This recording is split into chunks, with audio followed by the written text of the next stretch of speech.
This method was developed by relying leaf area loss due to the gall wasp attack to the main branch feature, such as dormant buds, galls, and dead shoots involved.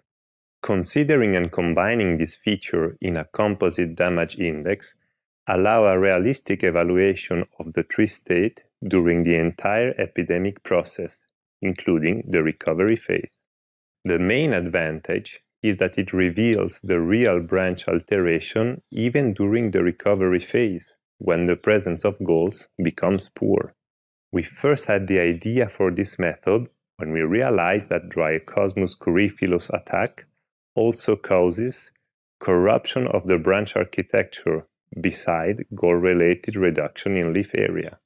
Though this method is species-specific, the methodology used to create it can be adapted and implemented to any other tree species and related pest. In order to collect the data, arrange for a clipboard, a camping chair, secateurs, a telescopic tree pruner, and a 30-meter measuring tape.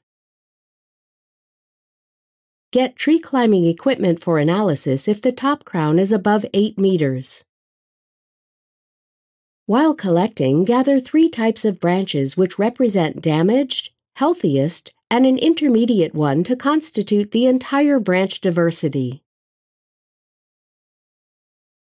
Then attach the start of the measuring tape near the blade of the telescopic tree pruner.